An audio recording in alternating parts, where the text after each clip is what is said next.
Assalamualaikum teman-teman cerita Untungs. Topik mengenai permasalahan rumah tangga masih hangat diperbincangkan dari isu perceraian yang semakin meningkat hingga perselingkuhan. Cerita Untungs mengundang Ustadz Akbar Nazari, seorang founder dari media dakwah Islam, untuk membahas tentang penyebab permasalahan rumah tangga. Yuk saksikan kisah lengkapnya hanya di Cerita Untungs.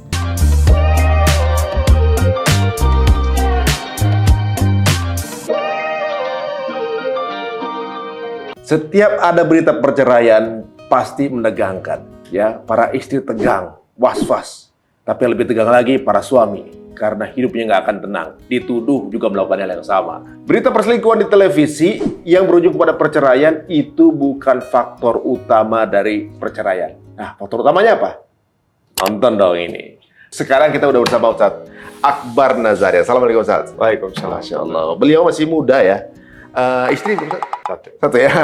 Tegas aja satu ya. Biar aman lah ya. Ustadz, sebelum kita ngobrolin nih soal perceraian atau segala macam gini, antum kelahiran Bandung, ya kan? Menurut survei mengatakan bahwa perceraian terbesar di Indonesia ada di Jawa Barat, di Bandung, gitu. Betul. Nah, perceraian tertinggi tahun 2002 itu 500.000. Banyak banget kan? Ya. Pernikahannya ada berapa, Ustadz? Kalau menurut Dirjen Dukcapil itu sekitar 2 juta per tahun. 2 juta. 2 juta per tahun. Rata-rata average-nya 2 juta. Berarti hampir sekitar seperempatnya tuh. Iya, 25%-an lah ya. 25%. Sebetulnya kan itu angkanya kalau ditarik dari 2017, 18, 19 itu sebetulnya meningkat. Nah, Tapi unik, 2020 itu kecil banget, cuma 300.000. Apa? Karena mungkin pandemi. Orang mau cerai. tapi setelah itu meledak lagi. Oh iya, setelah boleh. Jadi pandemi ada hikmahnya ternyata menekan angka perceraian. Yang sebelumnya itu 400.000 lebih, turun jadi 300.000. Banyak juga tuh. Kemudian pandemi mulai selesai, naik lagi 400.000. Gitu ya mungkin. Iya. Karena ketemunya dia lagi gitu ya. Iya. Nggak ada akses untuk lihat orang lain karena di rumah aja. Iya. Oh, itu pengaruh. Tapi itu justru masalah lagi di dalam rumah. Ya kan, masalah? Sebelumnya ada masalah, tiba-tiba masalah itu dipendam, ditahan, ya, padahal. Jadi ada masalah sebetulnya. Nah, solusinya ketika belum pandemi ya mereka lepasin di luar masalahnya. Tapi ketika pandemi masuk ya masalahnya ketahan semua di rumah tuh. Sebenarnya kan nggak ada pernikahan yang nggak ada masalah. Iya, betul. Gitu. Maksudnya semua pernikahan yang langgeng sampai lama pun ya pasti bermasalah juga gitu. Nah, maraknya berita perselingkuhan di televisi, apa ngaruh? Atau juga mungkin apa itu sebab utama? Sebetulnya dominan kenapa orang itu misalnya karena selingkuh ya, terus sampai kemudian mengambil angka cerai itu karena pandangan hidup dia terhadap sesuatu. Itu sangat berpengaruh. Worldview itu apa yang dia pegang. Kalau kita anggap prinsip lah. Prinsip. Nah, ketika prinsip itu tidak terjaga, maka ketika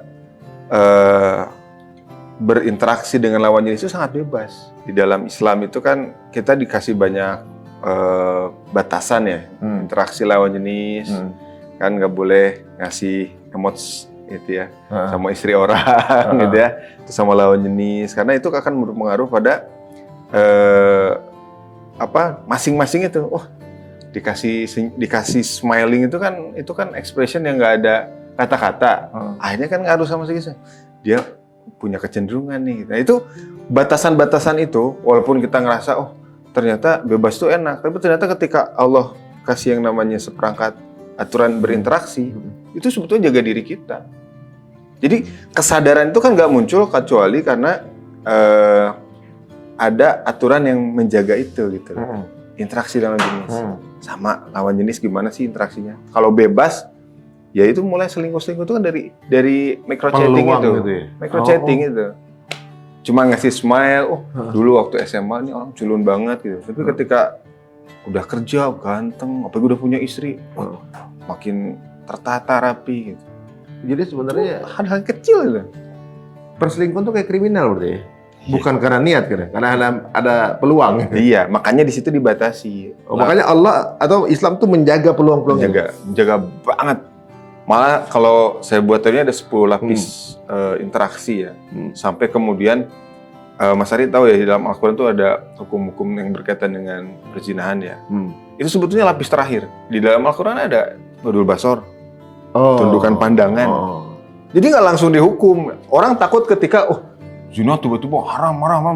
Wah ini hukumannya rajam, lempar batu. Padahal di ayat yang lain tuh karena nggak terstruktur kurikulum gitu, akhirnya yang diambil yang horornya dulu. Padahal yang dikasih itu kasih kenikmatan. Ada proses sebenarnya. Ada. Bahkan sebelum hukuman itu, kalau di dalam sejarah Islam itu, negara itu ngasih opsi, kamu mau nikah lagi nggak? Daripada kamu zina, Nikahin aja orang gitu. negara ikut campur. Nah ini yang paling penting, pandangan hidup orang terhadap nikah itu yang hari ini tuh masih harus diperbaiki. Orang nikah ada yang gara-gara ini Suka doang. ada yang suka main bola, ada. Sampai anaknya tuh ngikutin kesenangan dari orang tuanya. Di Bandung itu ada namanya, Tapi anaknya namanya nama pemain bola kan? bukan. Di Bandung itu ada yang anaknya namanya Jayalah Persibku. Ya kan? Nama anak Jaya. Ternyata setelah kita riset, tergantung dari orang tuanya. Pandangan hidupnya apa? Gitu loh. Kalau pandangan hidupnya baik, pasti anak itu ingin jadi yang baik. Pasti ingin ikuti nama-nama yang baik juga. Nah itu kan, itu sangat ngaruh pandangan hidup itu. Kalau kita bahasakan iman, cuman pandangan hidup itu lebih dalam lah, artinya segala sesuatu dinilai berdasarkan prinsip atau pandangan hidup kita. Nah, kalau sama keluarga dinamain itu pasti saking mengidolakan sesuatu yang bukan fitrahnya langsung. Antum bisa lihat sekarang ya, antum kan sudah banyak di dunia hijrah. Nah setelah tahun 2000-an itu, nama anak-anak itu rata-rata tuh pasti ada nama-nama Islam. Iya. Dinamikanya itu kan. Nah, benar. Zaman dulu namanya paling kalau nggak Agus, Dadang, terus akhirnya sok-sok gitu kan. Coba lihat kalau di Eropa, namanya nggak ada yang berubah. Flat. David, dari zaman dulu tuh. Tapi di Inggris, nama paling populer adalah Muhammad. Karena Islam tumbuh di sana. Islam begitu besar sana. Sangat berpengaruh kan? Imigran-imigran dari Pakistan berpengaruh. Nah, jadi pandangan hidup tentang pernikahan ini yang hari ini tuh kelirunya dari nikah itu untuk apa sih? Oh, Itu banyak yang ngerasa ada juga yang FOMO ya. Usia segini harusnya udah nikah nih. Nah. Buat nikah pasti nggak tahu tujuan nikah. Orang biasanya kan mau nikah ada kajian pranikah. Ya. Ya, apa nih persiapan jadi suami gitu kan. Maksud kalau jika pun ini menikah dalam sebuah bahtera, bahtera kan harus jalan. Yeah. Jalannya kemana arahnya gitu kan. Banyak yang nikah cuma nikah aja satu, maksudnya karena sama suka. Ini kenapa sih nikah dia? Suka sama suka. Alasannya itu. Atau juga mungkin ada juga yang ya udah biar nggak zina gitu. Berarti kehidupan nikahnya cuma buat begituan doang. Iya. Banyak ya. Jadi memang harus dibenerin dulu tuh visinya. Iya, itu visi itu sangat berpengaruh. Nah, Rasulullah dengan Khadijah dulu ketika menikah itu, walaupun dalam kondisinya masih jahiliyah, ya, karena punya dua-duanya itu punya potensi yang baik, lahir dari keturunan orang baik. Nah, ketika Islam itu turun itu ya justru kalimat yang indah dari pasangan suami istri itu apa coba? Wahai Khadijah, sesungguhnya setelah ayat ini turun, surat Al-Hijr ayat 94 ini, kita tidak ada lagi waktu untuk istirahat. Itu tuh kalimatnya sangat visioner. Karena jadi menikah adalah perjuangan maksudnya? Perjuangan. Nah setelah itulah Khadijah berdakwah, mensupport suaminya habis-habisan. Jadi kalau ada kisah hijrah Rasul yang paling real. Karena Islam belum turun waktu beliau menikah. Iya kan? Nah kemudian turun ayat-ayat selanjutnya, ya ayyuhal muzammil, ya ayyuhal mudaththir itu kan. Ya, bangun yang berselimut, kita sampaikan Islam ini. Itu kalau di dalam sirah lebih deepnya lagi tuh, berjuang bareng itu berdua untuk satu tujuan yang besar. Itu pandangan hidup kan. Akhirnya seluruh energi yang dimiliki, semua potensi yang dimiliki diarahkan ke situ. Berarti begitu pentingnya pernikahan dalam Islam ya. Sampai kalau saya dengar itu sampai piala terbesarnya setan itu. Iya itu. Bukan bikin orang murtad, tapi bikin suami istri bercerai. Iya. Itu prestasi paling hebat. Tingginya. Paling hebat. Wow. Dan itu nggak bisa diruqyah. Boleh tanya Ustaz Faiza, itu nggak bisa diruqyah. Orang yang pacaran, orang yang selingkuh itu nggak bisa diruqyah. Ketika pandangan suami itu dibekali ilmu, istri itu dibekali ilmu, itu ketika mendapati pernikahan itu pasti akan jauh lebih bisa bertahan lama. Itu lihat Rasulullah lah. Ya. Kalau dilihat tuh kan selain punya potensi baik, dikasih amanah jadi rasul, terus kemudian sisa hidupnya hanya diserahkan untuk Allah dan Rasul dengan dakwah. Seluruh potensi itu mengalir ke sana, malah justru masalah di rumah tangganya nggak jadi masalah. Malah justru kata Rasul dengan sangat jelas, khairukum li ahli wa ana khairukum li ahli. Kata Rasul, orang terbaik di antara kalian adalah orang yang paling baik terhadap keluarganya. Jadi kalau kalian ingin belajar parenting, terus sekolah pernikahan, itu contoh Rasul. Dan itu setelah pandangan hidup yang pertama, yang kedua itu adalah role model. Itu yang hari ini tuh nggak ada, krisis role model. Makanya emang contoh ini yang setelah pandangan hidup, contoh yang harus dicari. Siapa yang mau kita jadikan contoh? Makanya kalau saya ngomong tentang pernikahan itu saya nggak pernah bahas diri saya dengan istri, tapi kita kembali sama Rasul. Rasul maunya apa nih, kita ikutin. Nah, dengan ikutin itu kita berharap masalah-masalah dalam rumah tangga itu bukan yang nyelesain kita, tapi Allah. Itu yang harus Ya, alhamdulillah ya. Di Instagram saya suka bikin konten satir itu sindiran yang tepat ya, Pak ya. Alhamdulillah. Mewarnai lah. Mewarnai ya pernikahan. Gitu. Dan ini menarik ya teman-teman semua ya, bahwa ternyata di dalam Islam itu bukan mengenai dakwah aja ya, atau bukan mengenai jihad aja ya, tapi justru fondasi utamanya itu di pernikahan gitu kan. Ketika perbedaan visi adalah sekarang ini menjadi alasan untuk orang bercerai. Nah, tapi ada juga perbedaan visi jadi alasan orang menikah.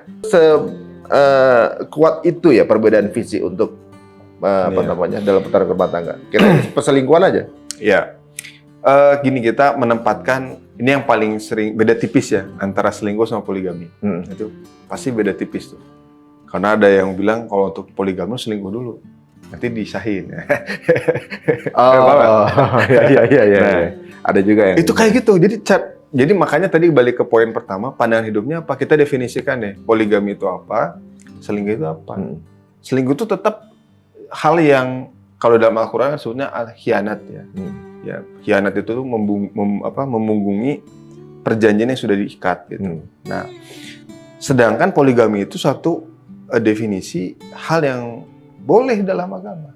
Cuman gara-gara opini yang tersebar tentang ternyata poligami itu jelek, jelek semua. Padahal poligami, perceraian ataupun hal-hal yang banyak di tengah-tengah kita itu kayaknya negatif, sebetulnya itu datang dari Allah. Orang cerai misalkan, yang tadi angka perceraian yang sangat banyak sekali, itu kepala ke pengadilan agama di Bandung itu bilang, kalau mau ngehapus cerai itu nggak bisa, Mas. Kenapa? Karena perceraian itu syariat Islam. Tapi maksud kita yang kita bisa hadapi adalah bagaimana menekan angka perceraian tadi kan, yang bikin iblis seneng. Karena di zaman Nabi itu sendiri, Rasul itu kan menikahkan Zaid bin Harisah itu dengan Zainab binti Jahsh, itu kan dinikahin sama Rasul. Itu cerai. Dua-duanya orang soleh. Kalau antum tahu, Zaid itu yang disebutkan namanya dalam Al-Quran. Satu-satunya nama sahabat yang disebutkan dalam Al-Quran.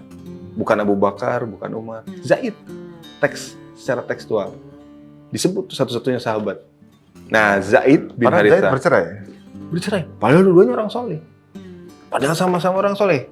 Tapi kenapa cerai? Karena Allah yang nunjukin bahwa cerai itu syariatku. Ini solusi. Kalau misalkan hal-hal pandangan yang tidak cocok, yang jangan dilanjut. Pantesan ya. Ini halal tapi Allah benci. Tapi percayanya karena faktor apa dulu? Gitu. Karena cerai itu hukumnya boleh, ya enggak masalah. Dan juga ini nikah lagi kan? Keduanya? Iya. Yang ngeri itu opini dari dunia barat bahwa setelah Zaid cerai dengan Zainab binti Jahsh, Zainab dinikahi oleh Rasulullah. Jadi fitnah tuh. Tapi Zaid menikah juga dengan Ummu Aiman. Ummu Aiman itu orang yang pernah mengasuh Nabi, tapi punya anak yang nantinya jadi panglima perang, namanya Usama. Itu kan cerita Allah ya. Dan itu diperintah sama Allah. Kan nggak bisa dilarang. Cuman kita bisa ambil pelajaran bahwa ya cerai itu bukan aib. Kadang-kadang kan status janda atau duda itu kan jadi aib. Nggak apa-apa, nikah lagi aja kan bisa ya. Iya. Dan bayangin ya, bagaimana bencinya bangsa di musuh Islam ya. Iya. Satu perceraian itu jadi momok besar, seolah-olah jadi suatu brand yang bagaimana gitu. Sedangkan di mereka sendiri itu udah jutaan kali perceraian gitu di masa itu kan. Iya. Bahkan mungkin nggak tanpa pernikahan, karena hukum pernikahan juga nggak ada di momen itu gitu. Nah, kembali sekarang ke dalam tingkatan sebab utama perceraian itu kan perbedaan visi. Dulu sempat sama istri ini ada di fase itu gitu. Dimana waktu itu yang namanya pernikahan kan masih ada masalah ya. Berjalan, tiba-tiba saya ngaji gitu. Udah gitu ngajinya yang dulu tuh sempet yang agak ngegas gitu. Nah, beliau masih di masih di kerjaannya lah dulu gitu. Yang secara frekuensi itu jauh nih. Oh, itu momen dimana sempat keluar kata-kata yang hampir bagaimana gitu kan. Udah istri ngerasa nggak cocok apa segala macam, itu di momennya genting lah gitu. Untung waktu itu qadarullah ya sempat nahan diri, narik diri, lebih introspeksi lah gitu, karena udah ada anak-anak waktu itu kan. Tapi alhamdulillah kemudian akhirnya sayanya menurun nge-soft, dianya mulai coba belajar ketemu di tengah gitu. Kalau sama-sama keras ya ketemu nih. Ya kadang-kadang perbedaan visi ini karena satu egonya ke sini nggak mau gitu. Dia nggak mau nurunin, harus ikut ke sana. Ini mau naik, ini pun nggak ketemu gitu kan, misalnya kayak gitu. Nah, mungkin ya beda ya, mungkin macam-macam, ada yang beda visinya di sisi lain gitu, beda visi mengenai sesuatu yang hal lain gitu kan. Nah, ibaratnya kalau untuk visi yang paling ideal dalam Islam itu gimana sih?